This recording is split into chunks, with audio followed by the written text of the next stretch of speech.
Hi everyone, it's Amy from Making Space. Today I've got a brilliant activity for you which is perfect for using up odds and ends and scraps of material that you've got.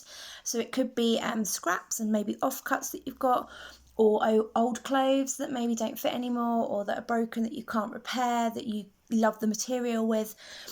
And we're going to be making these really lovely little flowers from the material. So here's a couple of examples that I've made.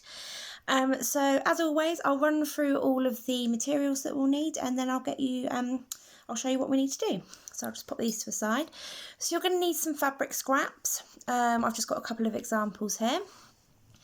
If you've got them, some felt, doesn't matter really what colour, but just some offcuts of felt. Then you're going to want a pencil, a pen or a kind of fabric chalk. You're going to want a few buttons, and doesn't really matter what size or what colour. You're going to need a pair of scissors, some embroidery thread or thick cotton and a needle. If you've got it, you can use a glue gun, but you don't need it. I'm going to do mine without, but if you've got it, you can use it, and I'll explain that later. And then you're just going to need some cardboard as well. So, clear some space. So the first thing you're going to want to do is you're going to want to make some circular templates. Just get some cardboard, the kind of side of a cereal box is great for that. What I did to get mine, excuse me, I just drew around some circular things, so placed it on the card, drew around it with a pencil, and then cut it out.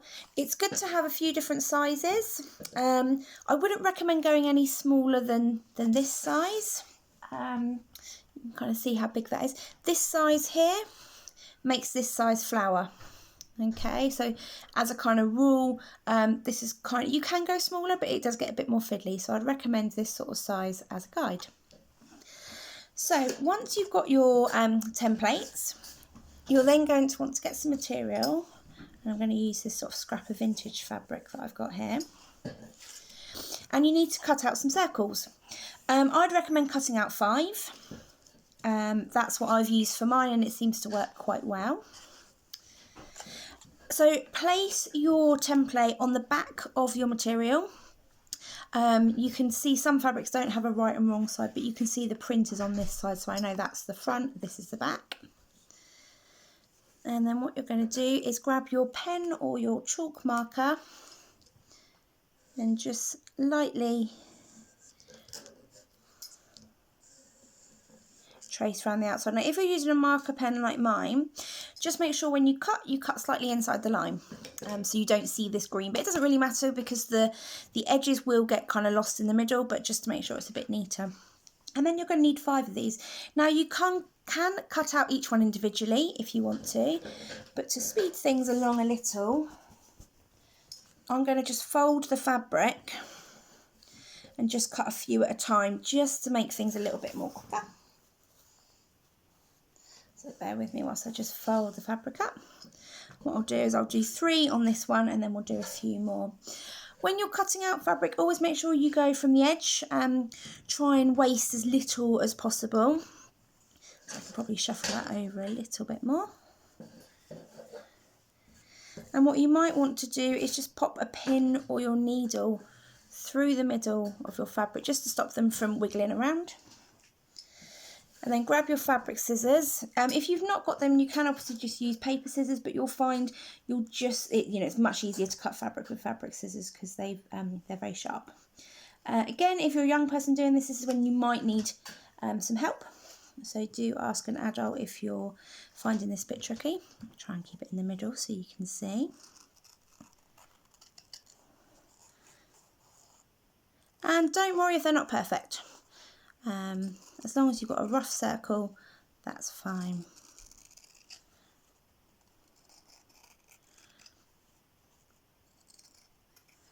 So you can see, just go around the outside. And you can see I've just gone just inside that line. So that's my first 3 circles cut out. Cut off these little scrappy excess bits and pop them in the bin. And then we just need 2 more. So let's lay our fabric back out. Working on the back of the fabric again. Just going to mark another circle. And again, you can see I've got this really, really close to the edge, so I'm not wasting any fabric.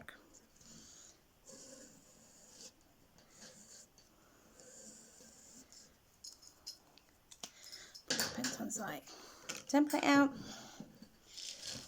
So then we're just going to fold that over again. I'd recommend roughly cutting the fabric first. It's much easier to cut if you've not got all of the excess fabric kind of laying around. So we'll just pop this out of the way. Just make sure that's nice and even. Just pop a pin or a needle through the middle just to secure it. It just stops it from wiggling around quite so much. And I'm also here, you can see, just cutting through the side. So I've now got two flat shapes and then cut them out.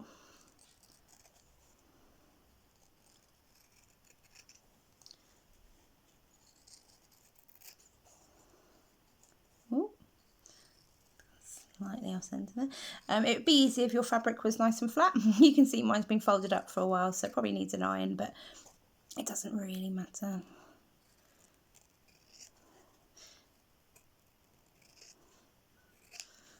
And then I'll just recut that one.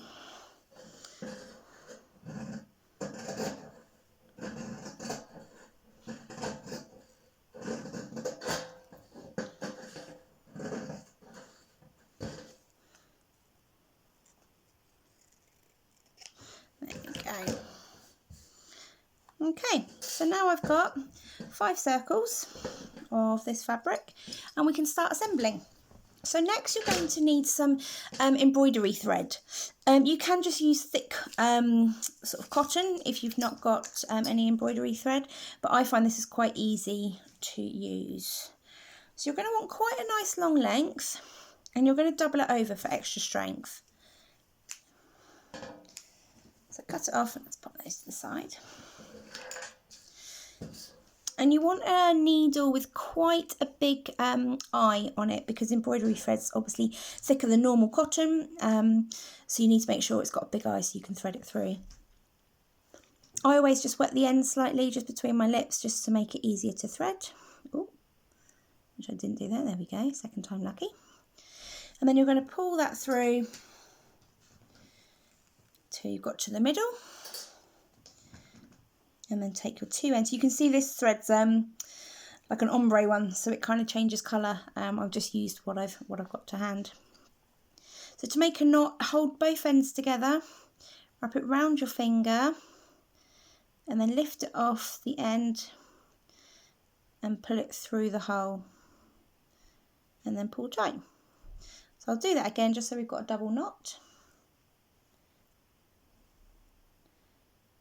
Oh. Normally the knots line up, but I'll just loosen that off. Just redo that one. There you go. So you've got a nice big thick knot there. And then we're just going to cut off the excess. Make sure it's focused, sorry. Okay. So pop all your circles to one side and just start with one at a time. So you want to fold the fabric in half. And then you want to fold it in quarters, so you've got a little kind of triangular wedge sort of shape. Then get your needle and you're going to just stitch along this curved edge here. And you're just going to go in and out, in, out, in, out.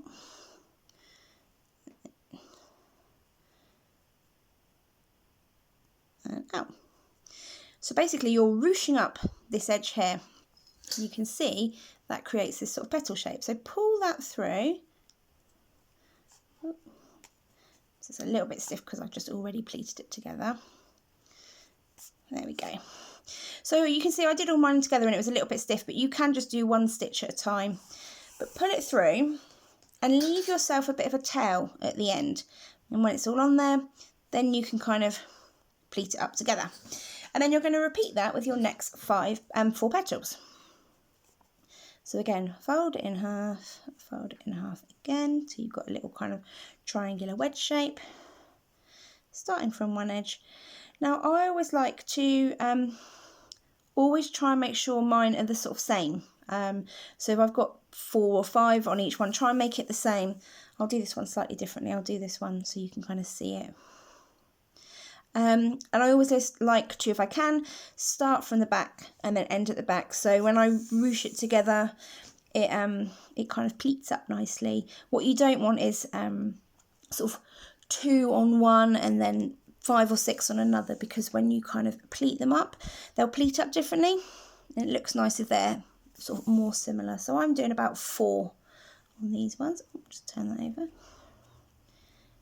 Not there. Okay. Again, pull that through, and then up and down again. So you can see on this one, pull that tight. I started from the bottom and I ended on the bottom, and that means when I ruche it up, it will kind of look the same. So slide that one down towards the next one and carry on. This is a really nice sort of mindful activity as well, that you can kind of have a go. You know, again, it's one that you don't have to do all in one go. Oh, sorry, there's a very loud motorbike that went past there. Okay, let me just readjust my camera 2 seconds. Don't want it to fall out on you. There you go.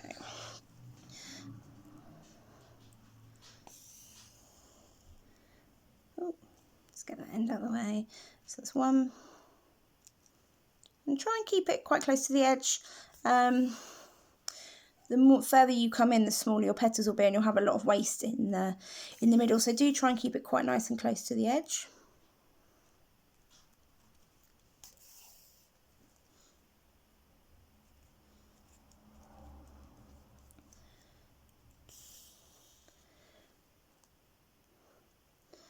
Okay, and number 4. There you go. So you see it's our 4 stitches, and then when we ruche it together, just slide it along to the other one. I'm worried about these just yet. I'm going to come to them once they're all on there. And obviously when I'm folding the fabric, I'm making sure the outside of the fabric, the darker side of the print, is on the outside as well.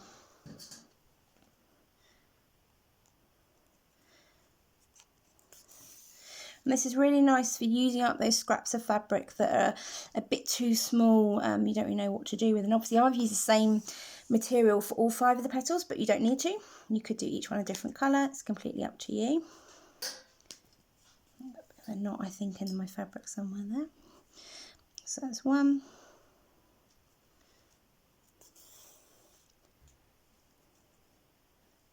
2.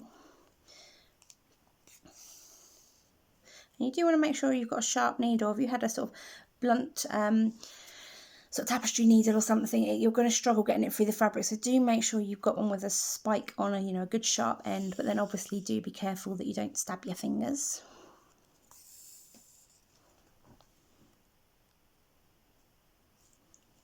Okay, and ruche that one down, and we've got our last one. So again, just checking which is the right and the wrong side of the fabric. Folding it round, and then we'll just stitch our last one. So you can see it's really simple to do. It's not complicated sewing. For those that don't think they can sew, it's the simplest sewing that you can do. So don't let that put you off. It's a very easy task for all ages to have a go at, and great for using up and recycling, repurposing fabric as well, which saves it going to waste. Ooh, pull that off. Last one. Okay, then pull that one tight again. And just make sure now you've got them all they'll all be quite ruched together. Just make sure they're really tight. Take this tail that you left at the end, just swing that around. Then you're going to pull them round and you're going to tie these 2 ends together.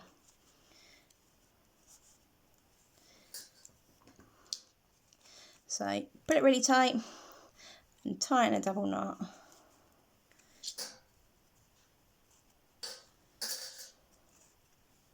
Okay, might want to do a triple knot, just make sure it's really secure. You don't want this sort of coming undone. So in a knot, you can see there, and then pull tight. And then grab your scissors again, then just snip off the excess. Okay, and then it might look a bit of a mess, but just spend some time and just wiggle them into order, because they might get twisted. And then what you can do is just use your thumb to push down into the petals and all get them curving up the same way. And then you can see you've got your flower shape. Now it's time to kind of make it look a little bit prettier. So what you can do is you can grab some of your felt. This is when it's quite nice to use the felt. Let's use this pink because there's bits of pink in here, so that's quite nice.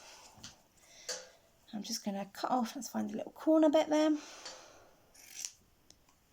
Now what I'd like to do here is I'm going to choose my button first. So I'm going to do this purple one because there's pink and purple in here. So I just want this circle to be slightly bigger than my button. So again, I'm really cutting from the edges of the felt, trying to waste as little as possible. And, you know, all these tiny little bits that you cut off, you can always use for collage and things like that. So don't throw them away, you can keep them. And then I'm going to put a bit of fabric on the back as well. And I'm going to use some of this green. And what I'm going to do is I'm going to make it a bit bigger so it shows out and almost looks like leaves. So I'm going to, and you can, if you want to, draw a pattern for this first. I'm just going to kind of freestyle it.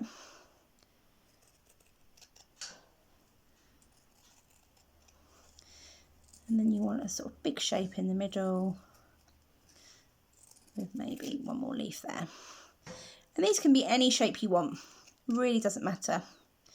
You don't need the felt on the back, but I find it gives it a really good base, which I quite like. So you can see when it's sewn together, we're going to have some leaves on the back, and then we're going to have the little middle and the button, like so. So now we need to sew this all together. So grab your needle and thread again. Just tie another knot in the end, like so. Okay, so come up through the back first. Again, leave yourself a tail, it makes tying it off a little bit easier. Then poke up through the middle of the petal, the flowers, which is really easy to do because obviously there's a bit of a hole in the middle where your, it's kind of where all the loose ends are. Oh, just leave that tail out. Okay, then you're going to come up through your bit of felt, then through the button, back through the button, through the felt, through the flower, and then through the green layer. And pull it really tight. You can see when I pull it tight, that pulls it all together. And then what you can do is just on the back,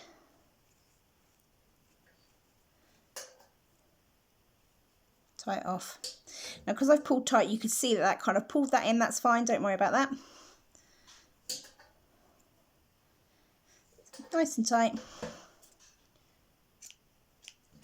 Cut off the excess. Let's clear some space. And then we've got our finished flower, which looks really lovely. So what can you do with these? A few different ideas. You could get a glue gun and or stitch on a little hair clip on the back and make it into hair clips. If you made a few, you could put it onto a hairband. You could put a brooch back on it and make it into a brooch or a pin for your coat, top, you know, bag, anything like that. You can get magnets, which you could put on, and then you can make it into little magnets. It's completely up to you. You could put them on, you know, put them on sticks and have them in a vase. Yeah, the possibilities really are endless. But it's just a great activity for just using up your loose odds and ends. You know, finding use for those nice buttons that you've got kind of lying around. And yeah, really nice simple craft activity that you can all have a go at home. So I hope you've enjoyed today's tutorial. If you have a go, please do let us know. Some other ideas, you can see on this one I've done 2 layers. So I did, this was a smaller size and this was a bigger size, which I don't think I mentioned earlier. And obviously you could keep adding more layers so they could get really big. I just realised I forgot to mention about the glue gun. If you do have a glue gun and you want to use them, you can use that in the stage where you're attaching all the different layers together. So rather than stitching it, you can just glue the button to the felt, to the flower, to the backing. So like I said, if you've got one, you can use it for that. But as you can see, I'm running out of glue sticks, so that's why I stitched mine. But yeah, there you go. Like I said, have a go. Do send us the results if you have a go. We'd love to see what you create, and hopefully you can use up some lovely fabric and make some lovely things. Okay guys, thanks for watching. Take care. Bye bye.